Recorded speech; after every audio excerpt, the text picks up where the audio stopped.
السلام علیکم ناظرین، میں ہوں قربان بلوچ۔ 4 مہرے 4 ہی فارغ، ابھی پیچھے کتنے مہرے ہیں؟ 3 کیسز چل رہے ہیں، اس کے باوجود ڈر اور خوف کی صورتحال موجود ہے، جس کی وجہ سے انتخابات سے بھاگنے کا سوچا جا رہا ہے اور مختلف تجاویز آ رہی ہیں۔ اس صورتحال پہ بات کریں گے۔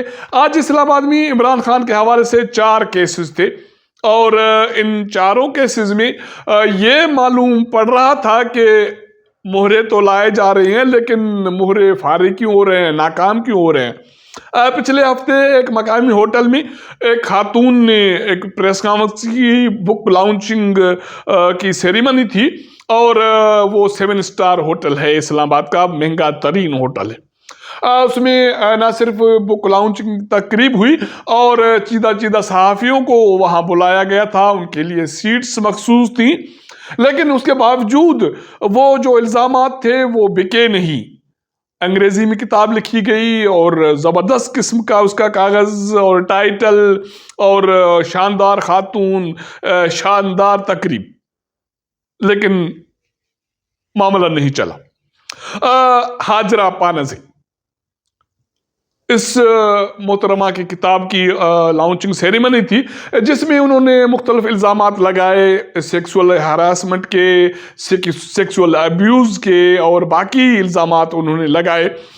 تقریباً میرے خیال میں 1 دن بھی مشکل سے وہ الزامات سوشل میڈیا پر یا الیکٹرانک میڈیا پر چلے، اس کے بعد وہ اپنی موت مر گئے۔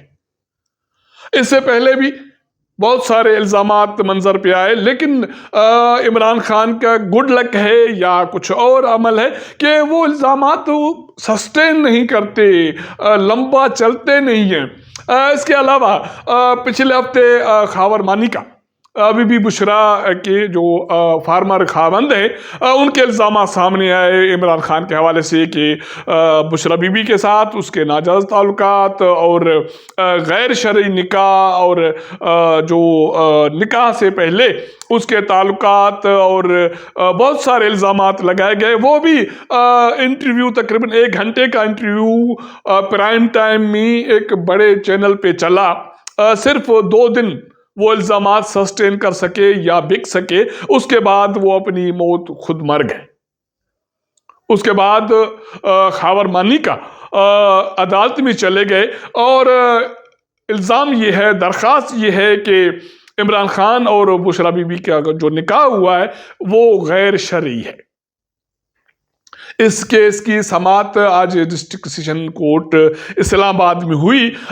2 گواہ پیش ہوئے، ایک گواہ مفتی سعید ہیں، اور دوسرے گواہ اون چودھری، جو کبھی کبھی کسی دور میں، وقت کی بات ہے، وہ عمران خان کے قریب ترین شخصیت سمجھے جاتے تھے، دوست سمجھے جاتے تھے۔ اب وہ اس کے خلاف گواہ ہیں، اور گواہ بھی عینی گواہ ہے، لیکن اس کے باوجود یہ دونوں جو گواہ آج عدالت میں پیش ہوئے، مفتی سعید جو کور کمیٹی کے ممبر رہے پی ٹی آئی کے، عمران خان کے نزدیک اور بااعتماد شخصیت، وہ بھی آج پیش ہوئے، لیکن انہوں نے گواہی تو دی، لیکن جب باہر نکلے اور جو رپورٹرز وہاں موجود تھے، میڈیا پرسن موجود تھے، وہ ان سے بھاگ رہے تھے۔ ان کی آپ ٹور دیکھیں گے تو آپ کو ہنسی آئے گی کہ اگر آپ کے پاس بہت سارے پروف ہیں، آپ عینی شاہد ہیں، تو پھر میڈیا پرسن سے، لوگوں سے بھاگنے کی، منہ چھپانے کی ضرورت کیوں پیش آ رہی ہے؟ وہاں آج جو انہوں نے گواہی دی، صرف اہم جو نکات ہیں اس میں تضاد پایا گیا ہے۔ دونوں جو گواہ ہیں، ایک نکاح خواہ ہے مفتی سعید، اور اس کے بعد عینی گواہ ہیں اون چودھری۔ اب اس حوالے سے مفتی سعید کا یہ کہنا ہے کہ جنوری 18 میں عمران خان نے اسے فون کیا اور کہا کہ بشرا بی بی کے ساتھ اس کا نکاح کرنا، تو میں چلا گیا، اور لاہور میں نکاح کی تقریب ہوئی۔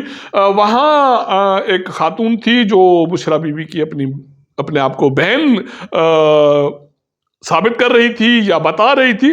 جب میں نے ان سے پوچھا کہ جو شرعی ریکوائرمنٹس ہیں وہ ساری پوری ہیں، تو انہوں نے کہا کہ شرعی جو بھی جو چیزیں ہیں وہ مکمل ہیں، تو آپ نکاح کر لیجیے۔ میں نے نکاح پڑھوا دی اور اس کے بعد بات آئی گئی، لیکن فروری میں 18 میں مجھے ایک مرتبہ پھر کہا گیا کہ دوبارہ نکاح کروانا ہے کیونکہ عدت کا ایشو ہے۔ اس سے پوچھا گیا کہ آپ کو دوبارہ فون کس نے کیا؟ پہلی مرتبہ تو آپ کو فون عمران خان نے خود کیا اور آپ چلے گئے، دوسری مرتبہ کس نے کیا؟ تو وہ کہتا ہے کہ مجھے یاد نہیں ہے، اور مجھے یہ بھی یاد نہیں ہے کہ جب دوسری مرتبہ نکاح ہوا تو وہ کہاں ہوا۔ اس کے بعد جو دوسرے گواہ ہیں عینی گواہ اون چودھری، وہ کہتے ہیں کہ یہ بات تو جو مفتی صاحب بتا رہے ہیں یہ بات ایسا تو ہے ہی نہیں، بات اس سے مختلف ہے۔ پوچھا گیا وہ کیسے؟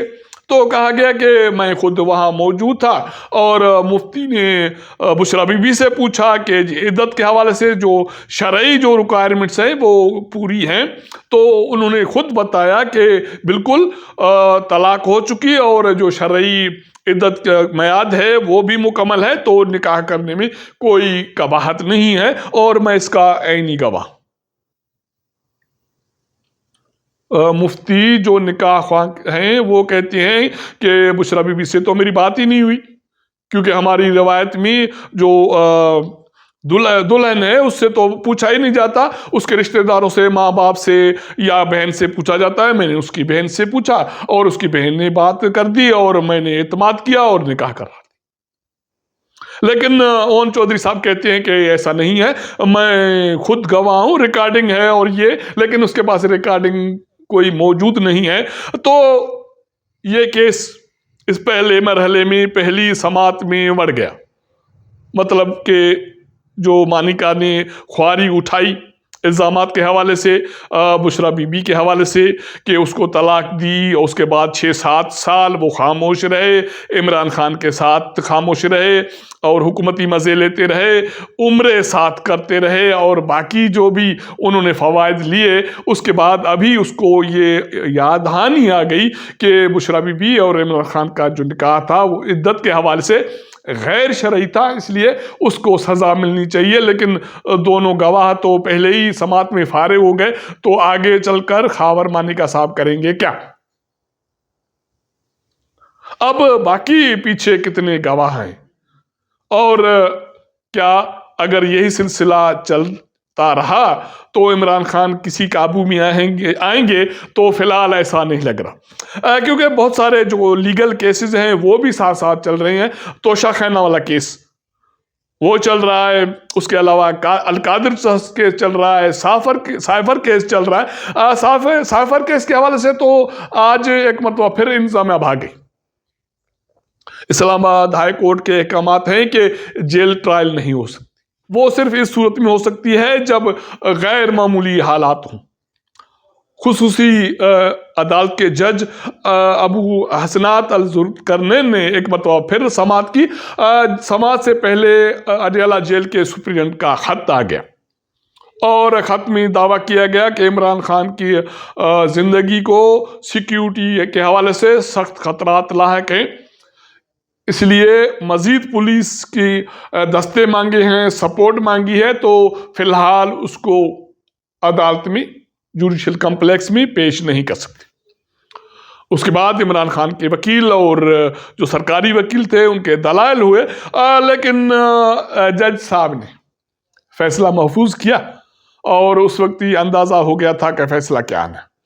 اب فیصلہ یہ ہے کہ اس کیس کی جو سماعت ہے سائفر کی وہ اڈیالہ جیل میں ہوگی، لیکن اوپن ہیئرنگ ہوگی۔ اس کا مطلب ہے کہ وکلاء پیش ہوں گے، دونوں پارٹیز کے، عمران خان کے وکلاء، سرکاری وکلاء، اور ان کے علاوہ جو صحافی کوریج کے لیے وہ بھی جا سکیں گے۔ اور جج صاحب کا یہ حکم ہے، یہ کہنا ہے کہ اس کی سماعت کے لیے عام لوگ بھی وہاں پیش ہو سکتے ہیں۔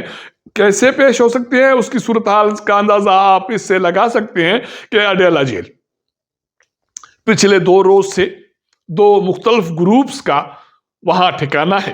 ایک گروپ ہے وہ anti Imran Khan, anti Bushra Bibi ہے.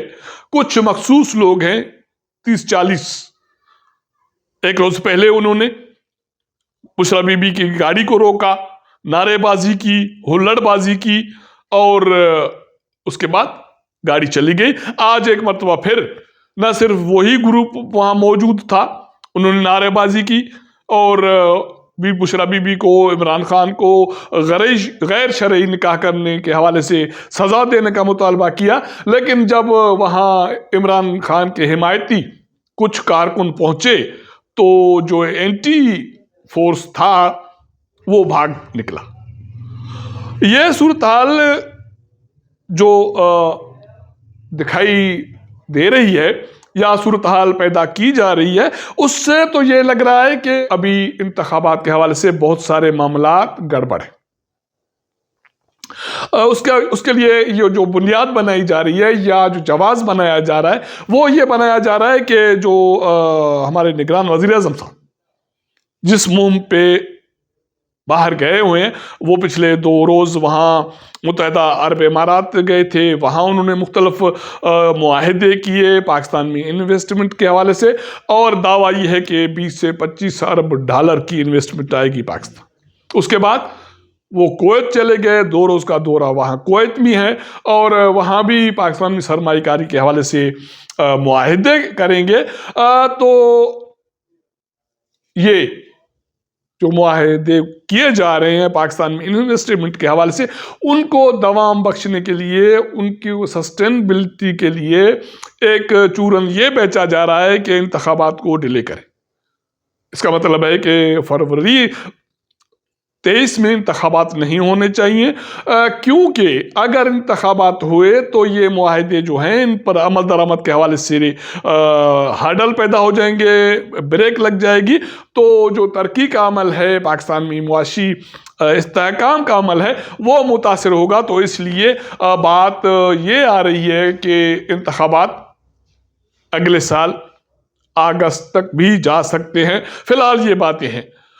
اس سارے عمل کا جو لباب ہے وہ یہ ہے کہ عمران خان کہیں بھی یہ مختلف مہرے، مختلف الزامات آنے کے باوجود قابو میں نہیں آ رہے. وہ کی سپورٹ ہے وہ نہیں ٹوٹ رہی. اور باقی ایک مہرہ ہے پی ٹی آئی کے انٹرا الیکشن کے حوالے سے، وہ جمعے کو انتخابات ہونے جا رہے ہیں.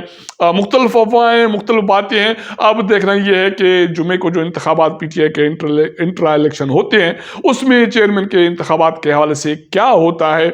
اگر عمران خان کو اس میں سائیڈ لائن کیا گیا اور اس کو بھی لوگوں نے نہیں مانا تو پھر کیا ہوگا.